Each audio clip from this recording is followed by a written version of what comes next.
Welcome back. This will be the second session of the second module, that is the module that talks about managing urban infrastructure systems. In this second session, we'll talk about the stakeholders, managing the stakeholders. I think it is very important to show that in addition to managing the infrastructures itself, as we've seen before in terms of maintenance, operations, and planning, there are a series of stakeholders, namely users and citizens, operators and investors, and of course policy makers, political authorities, that the urban infrastructure managers have to be attentive to. They have objectives, they want certain things, and if you do not satisfy them, then it's not enough to just operate your system. You basically operate your system for someone. Now let's first talk about users and citizens. And I would like to talk about users first and then explain the difference with the citizens. Okay? So the users are the ones who use the infrastructures, not necessarily the infrastructure, but the services that are provided on the infrastructures. And there are two types of users. There are businesses. And the businesses use think of a big factory that consumes water or electricity or gas. Okay? They are big users.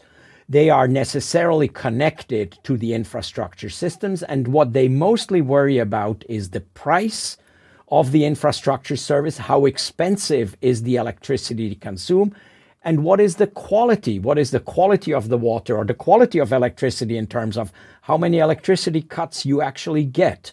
This is what business users of urban infrastructure services are mostly worried about, and managers have to satisfy them. And then there are individual users or household generally. Households. So households also consume water. They pay for the water services. They consume gas. They consume telecommunication services. They consume electricity. And what they are worried about is, of course, also the price, rather the affordability of it compared to their income. What proportion of their salary do they actually have to pay for gas or electricity or water? That's what users of infrastructure services are worried about. They are, of course, worried about the quality of the services. Is the water polluted? Maybe you can take a shower, but you cannot drink it. You still have to buy bottled water. So it's the quality of the services, and what they are particularly worried about, and that's different from the business users, is the accessibility. If they use a metro station, how far away is it? How accessible is the infrastructure service? Is the bus running, every 10 minutes, or does it come every 3 hours? This is a question of accessibility, and that's really what the users, the individual users, are concerned with, and what the managers of the urban infrastructure services have to pay attention to.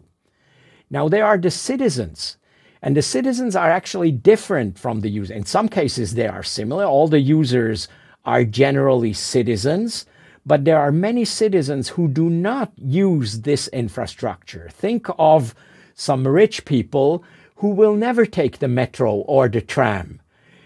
They are concerned as citizens about the quality, the efficiency of the transportation system, because if people use the tram or the metro, the street is less congested, and then they can actually advance more rapidly in their cars. So as citizens, they are concerned about the infrastructure systems, but not necessarily as users.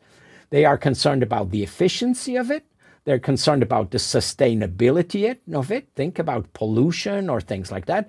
They're concerned about the resilience of the urban infrastructure systems. If the metro system breaks down and everybody has to take the car, and that's going to last for 3 days, then everybody is affected. And ultimately, this is about the quality of life in the city. So again, managers have to pay attention to that too. They have to pay attention to the users and to the citizens. And we'll come back to the citizens when we talk about the political authorities. But let's first talk about the investors and the operators. So on the infrastructure side, the physical infrastructure side, we basically talk about operators, but basically about investors. You may have, generally it's the public authority that has invested, but even there as a manager, you have to pay attention to the public authority who has invested money in the infrastructure. But it may be a private investor and he wants to see the return on investment, the ROI. The private investor wants to see, is particularly worried about the regulations that are behind it. If you invest, what are the regulated rates that you can charge for the usage of the infrastructure? In return, we have already said that many of these infrastructures are regulated. So it's not just a price that you can fix. The price is determined by some political authority. And of course, the investor is mainly concerned about what that regulation actually is. And so more generally, the investor will be concerned about the relationship he or she has with the political authorities. So this is on the investment side, or it could be on the operation side. For example, if a private operator operates a wastewater treatment plant or a waste recycling plant, these are the kind of things they would worry about. On the infrastructure services side, so you have operators, private operators, but even public operators.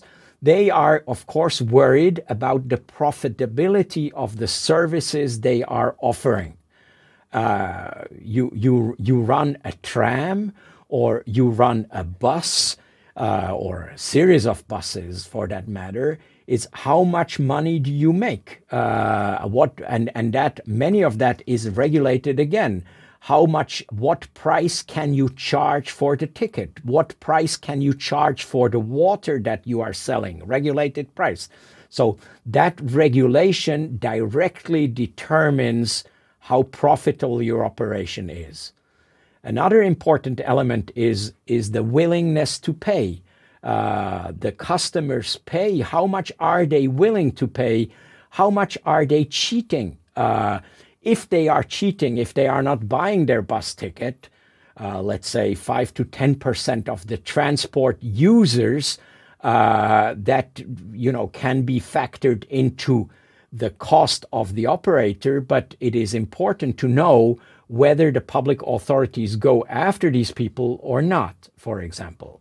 A third element that is important here is how easy it is to operate. Can you actually start a business? Can you start a bus business easily, or how long does it take to you to get an authorization, to get all the paperwork done? So those are the things that the operators of the services are mostly concerned about. And again, the managers of urban infrastructure systems have to look at that.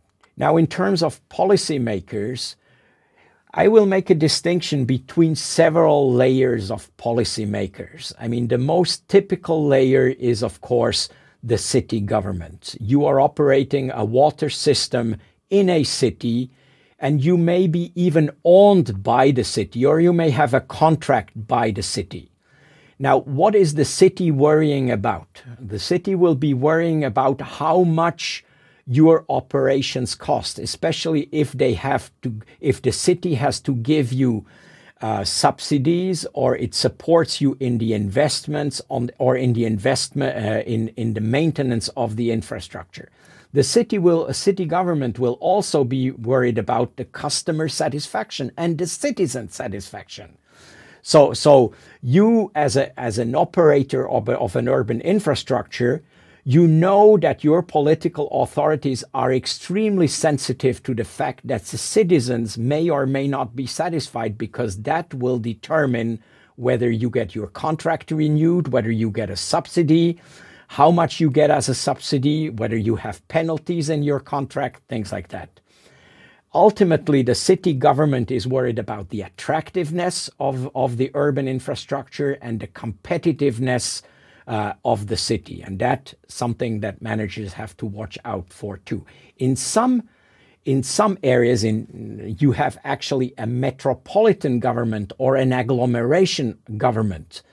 We have already seen the jurisdictional problems before. You may not have that, but if there is a metropolitan government, you know, there are other things that the metropolitan government is attentive to. Maybe your contract as an operator is with the metropolitan government, not with the city government.